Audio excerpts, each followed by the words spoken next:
Halo kaum intelektual sekalian. Guys, kalian pernah bertanya-tanya nggak sih dalam hati, kenapa tentara di Konoha itu beraninya cuma sama rakyatnya sendiri? Kenapa? Kalau kita bandingkan dengan tentara lain misalnya, seperti tentara Israel misalnya, tentara Amerika misalnya, tentara-tentara yang ada di negara maju misalnya, mereka itu tidak menindas rakyatnya sendiri. Tapi kenapa di Konoha itu, kalau saya perhatikan, tentara Konoha itu beraninya hanya pada masyarakatnya sendiri, beraninya menindas masyarakatnya sendiri. Sementara sama tentara lain, sama negara lain, mereka nggak berani. Mereka kicep gitu. Kenapa bisa seperti itu? Apa alasannya? Bukan berarti saya ngajak yang nonton video ini untuk membenci tentara Konoha, bukan saya ngajak yang nonton video ini untuk menyuruh tentara Konoha itu untuk perang ke negara lain, ya, bukan seperti itu ya. Tapi menurut saya pribadi ada satu fenomena yang janggal kalau saya perhatikan di Konoha. Saya melihat tentara di Konoha itu ya, mereka sangat-sangat berani terhadap rakyatnya sendiri, tapi rakyat negara lain mereka nggak berani. Bahkan bayangkan guys, kapal induk Amerika pernah lewat dari Selat Malaka, tapi tentara Konoha diam aja. Padahal warga Konoha itu kan ngata-ngatain Amerika dan sebagainya ya. Nggak semuanya tapi ya, disclaimer on ya. Jadi itu artinya kita nggak berani dengan negara lain. Tentara Konoha itu nggak berani dengan tentara Amerika gitu. Kenapa bisa seperti itu? Apa alasannya? Jadi guys, saya tidak membenci tentara Konoha di sini ya, tapi kalau saya perhatikan tentara Konoha itu sudah hilang reputasinya. Kenapa saya mengatakan seperti itu? Apa alasannya? Ya karena banyak kasus ya, seperti yang baru-baru ini viral di media sosial, kasus penyiraman air keras cuy. Bayangkan sama aktivis, sekalipun mereka sampai tidak pakai masker gitu. Mereka berani melakukan itu. Jadi itu artinya masyarakat kita itu sangat-sangat tertindas oleh si Ijo ini kalau saya perhatikan. Tentara di Konoha itu sangat-sangat menindas rakyatnya sendiri. Tidak hanya itu, ada banyak kasus ya. Ya kemudian ada kasus tentang, ada tuh ya dulu yang kasus rental mobil tuh ya, yang mobilnya itu dikejar-kejar sama yang punya rental mobil ya, kemudian pernah tuh viral di media sosial, lupa saya itu ya, ada beritanya tuh ya. Ternyata yang mencuri mobil ini adalah oknum daripada tentara di Konoha. Oknum tapi banyak gitu ya. Kemudian tidak hanya itu, ternyata yang membunuh Tan Malaka itu adalah tentara Konoha. Jadi itu artinya ya, ini ada datanya guys ya, saya tidak asal mangap ya, nanti cek datanya. Jangan sedikit-sedikit disuapin gitu ya. Ada datanya, saya tidak asal mangap ya. Jadi yang membunuh Tan Malaka, the one and only Tan Malaka, sang revolusioner gitu ya, Bapak Republik Indonesia, dibunuh oleh si Ijo tanpa kita sadari. Bagaimana dengan si Coklat? Coklat juga sama aja sebenarnya, ya 11-12 lah gitu ya. Kenapa bisa seperti itu? Apa alasannya? Saya tidak membenci tentara di sini ya, saya tidak membenci si Ijo maupun si Coklat ya. Tapi ini adalah akumulasi daripada pola pikir masyarakat kita. Apakah ini ada hubungannya dengan kegagalan masyarakat kita? Sangat. Saya tidak menyalahkan tentara di sini ya. Saya tidak menyalahkan tentara Konoha, enggak. Tentara Konoha itu kan berasal dari masyarakat. Jadi tentara kita itu hancur. Kenapa? Karena kita hancurkan sendiri gitu. Saya tidak membenci tentara Konoha di sini ya. Saya mengkritik itu bukan berarti saya membenci. Karena saya sayang gitu. Jadi kalau saya punya anak misalnya, saya mengkritik anak saya. Apakah karena saya tidak sayang? Enggak. Karena saya sayang. Jadi gini guys, kenapa tentara kita itu hancur-hancuran gitu ya, reputasinya hancur, si Coklat juga seperti itu, hancur-hancur, apa alasannya? Karena perekrutannya tidak murni 100%. Itu yang jadi permasalahan. Jadi yang menang di perekrutan tentara Konoha itu adalah yang berduit. Kalau saya mengatakan enggak semuanya, iya saya mengakui enggak semuanya ya. Ini juga munafik sebenarnya. Enggak semuanya, tapi ada orang dalam gitu ya. Anaknya si Inu, anaknya si jenderal itu, jenderal ini segala macam. Oh, ada titipan gitu ya. Ada seperti itu, banyak seperti itu. Sehingga tidak murni gitu. Jadi kalau kita melamar tentara di Konoha itu, ini sudah rahasia umum ya. Kita harus jual sapi, jual kambing, jual tanah dan sebagainya demi jadi aparat di Konoha. Kalau di Amerika gimana? Enggak, malah kita yang dikasih duit gitu. Nggak ada tuh. Jadi itu bedanya ya. Kenapa tentara Amerika itu beraninya sama tentara lain, sama tentara Iran gitu ya. Kenapa mereka tidak menindas rakyatnya? Ya, karena mereka murni gitu ya. Jadi orang-orang pilihan gitu ya. Bagaimana dengan tentara Israel? Apakah tentara Israel itu ketika perekrutan itu jual kambing, jual sapi gitu? Enggak. Jadi kenapa kita harus jual sapi, jual kambing untuk menjadikan anak kita jadi tentara di Konoha? Apa alasannya?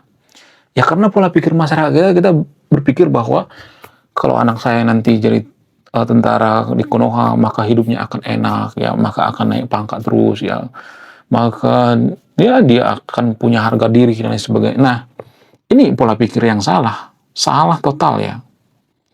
Justru inilah yang mempengaruhi kenapa tentara di Konoha itu hancur. Karena bayangkan ya, mereka sudah punya effort tuh ya, masuk tentara itu butuh ratusan juta atau miliaran misalnya, tentara di Konoha. Kalau mereka jadi tentara, apakah mereka akan mengabdi terhadap negara? No. Hanya orang yang tolol yang masih percaya bahwa orang yang menghabiskan duit miliaran, ratusan juta mengabdi kepada negara. No. Ya mereka mengabdi kepada keluarga mereka gitu ya. Mereka mengabdi kepada diri mereka sendiri gitu. Makanya mereka menindas masyarakat. Kenapa banyak tentara di Konoha itu, nggak semuanya tapi ya, jadi backingan kafe gitu ya, backingan sabung ayam gitu ya, backingan judi ya, banyak banget itu ya. Jadi itu artinya kita itu sebenarnya sangat munafik ya. Saya tidak menyalahkan tentara di sini ya. Pola pikir kita itu munafik gitu ya. Jadi tolonglah ya sama bapak, ibu, atau kalian punya keluarga, kalau misalnya nih mau masuk tentara itu harus nyogok gitu, harus ngasih duit dan sebagainya. Please hentikan gitu ya. Hentikan. Itu nggak akan baik guys. Kenapa bisa seperti itu? Mungkin ada yang mengatakan, oh daripada keluarga saya nggak kerja, daripada keluarga saya itu nggak makan dan sebagainya gitu ya. Daripada nggak punya harga diri dan sebagainya. Ya saya mengakui itu, tapi ya lagi-lagi karena keadaan negara kita susah cari kerja ya, jadi banyak orang yang melamar jadi tentara itu karena daripada pengangguran mending PNS gitu ya, walaupun nggak pernah perang gitu ya, naik pangkat tapi nggak pernah perang sama negara lain gitu ya, berani sama rakyatnya sendiri. Jadi tentara di Konoha itu banyak kok yang berbisnis tanpa kita sadari. Kenapa bisa seperti itu? Apa alasannya? Ya karena pola pikir masyarakat kita. Yang saya salahkan di sini bukan tentara, tapi pola pikir masyarakat kita itu terlalu primitif. Ya, jadi masyarakat yang terbelakang ya, masyarakat atau negara yang terbelakang itu mereka sangat menginginkan anaknya jadi tentara. Sementara di negara maju itu enggak. Seperti Korea Selatan misalnya. Orang nggak mau banget jadi tentara. Di Amerika juga sebenarnya seperti itu. Nggak terlalu suka amat mereka jadi tentara. Ya, cuman di Amerika kan gaji tentara itu gede ya. Sehingga banyak orang yang jadi tentara. Di Konoha apakah gaji tentara gede? Enggak. Jadi kita itu sebenarnya membeli yang namanya harga diri masuk tentara. Pamer seragam gitu ya. Kemudian dikasih emblem-emblem ya di bajunya gitu ya. Kalau kita perhatikan baju tentara di Konoha itu kan banyak emblem ya. Ada banyak banget ya. Ada gantungan kunci, ya ada sendok garpu, kemudian ada baskom gitu ya, ada kuali, ada panci gitu ya. Pokoknya di sini semuanya penanak nasi gitu ya. Ada bergelantungan di sininya gitu ya kalau Anda perhatikan. Sementara kalau tentara luar negeri nggak seperti itu. Kenapa bisa seperti itu? Apa alasannya? Ya karena ketika mereka masuk tentara itu nggak bayar cuy. Itu karena ya mereka mengabdi gitu. Jadi gini, tentara yang luar negeri itu berpikir, gua sebenarnya yang ngasih value ke negara, bukan gua yang bayar gitu ya.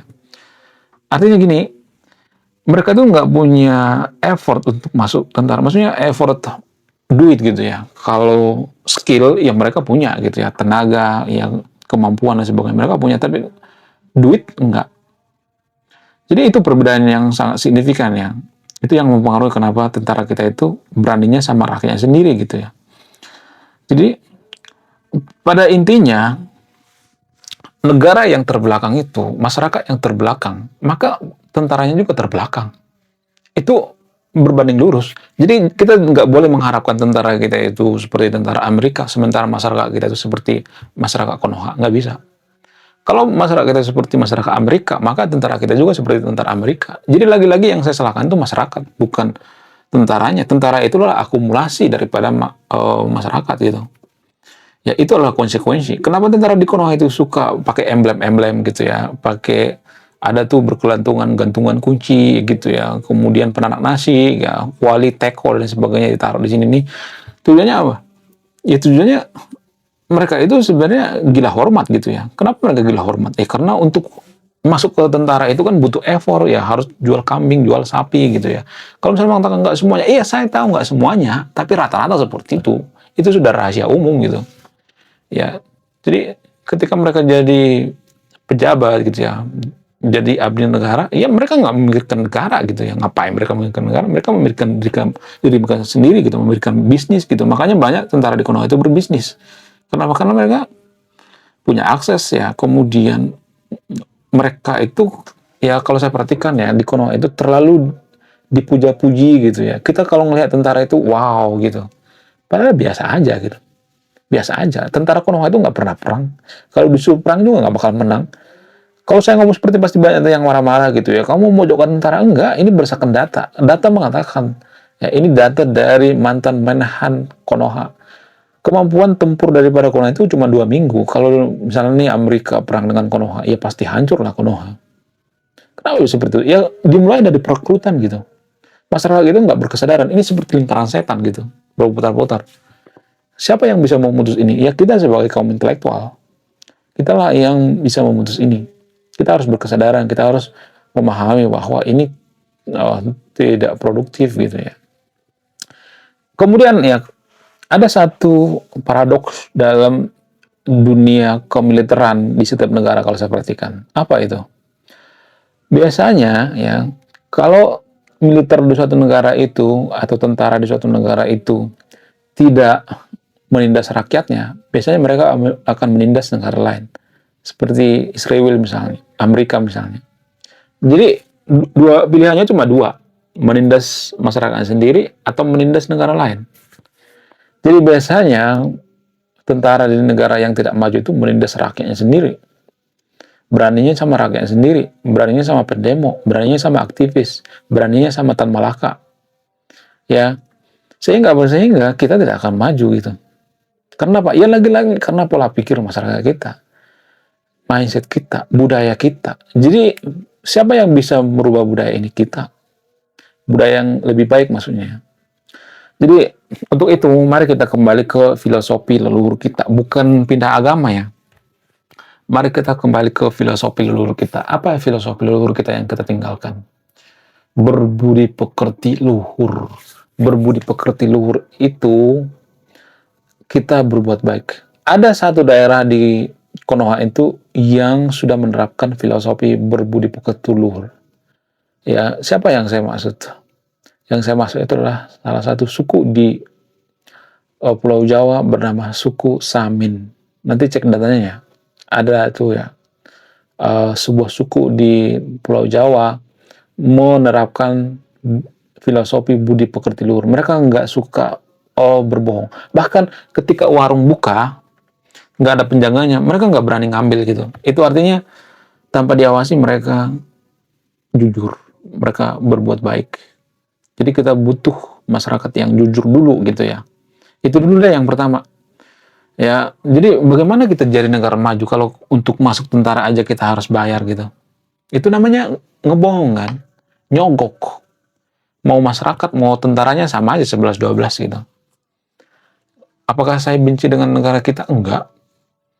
Jadi gini guys, kalau misalnya Anda berpikir kamu mengkritik tentara di Konoha, emang nggak ada lembaga di Konoha itu yang kebal dengan anti kritik? Maksudnya kebal dengan kritik itu nggak ada kan? Dulu kasus Ferry Irwandi, Anda mengikuti nggak kasus Ferry Irwandi? Ferry Irwandi pernah mengkritik tentara di Konoha. Lembaganya maksudnya. Lalu Pak Menteri Hukum dan HAM, saya lupa namanya, Pak Rijal kalau nggak salah ya. Dia mengatakan, kalau kita mengkritik lembaga itu, itu tidak bisa dilaporkan. Bayangkan yang melaporkan Ferry Irawan itu seorang jenderal, cuy. Bintang 2 atau bintang 3 itu. Jenderal juga tidak mengerti hukum, guys. Ya, bayangkan di Konoha itu seorang jenderal tidak mengerti hukum. Itu jenderal Konoha, guys. Jenderal negara lain sudah sibuk perang gitu ya. Jenderal Israel tiap hari perang gitu ya. Mereka tidak pernah menindas rakyatnya. Ini malah rakyatnya yang dilaporin. Kan ngaco. Ya. Jadi yang bikin reputasi tentara Konoha itu hancur ya mereka sendiri gitu. Jadi lebih baik lah ya, lebih baik kita fokus pada negara kita. Ya, saran saya, daripada tentara Konoha itu dikirim ke Lebanon, dikirim ke luar negeri, lebih baik tentara Konoha itu bikin ini deh, bikin pabrik gitu ya, pabrik drone. Sekarang sebenarnya nggak terlalu dibutuhkan lagi tentara. Bukan berarti saya membenci Pak Prabowo ya, kan Pak Prabowo itu ya yang menggobol-gobolkan kita harus punya tentara. Yang penting itu sebenarnya Komcat ya, komandan dan cadangan ya. Kemudian selain itu pabrik drone. Zaman sekarang kan zamannya drone ya.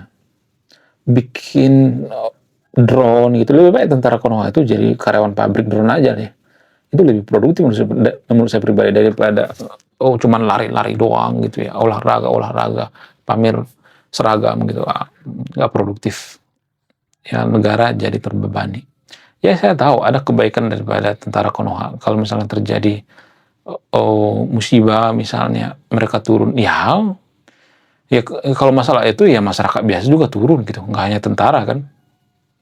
Jadi apakah itu tugas daripada tentara? Enggak kan. Apakah itu tugas negara? Enggak.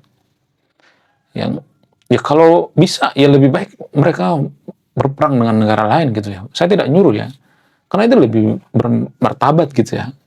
Ya, jangan beraninya cuma rakyatnya sendiri, sama rakyat negara lain dong ya. Kenapa? Karena itu akan ada imbalan gitu ya. Kalau kita perang dengan negara lain, kita bisa memperebutkan ya. Cuman ini kan agak tabu ya di Konoha. Kalau saya ngomong seperti ini agak tabu, guys. Kenapa bisa seperti itu? Karena kita sebenarnya bukan bangsa yang suka menginvasi.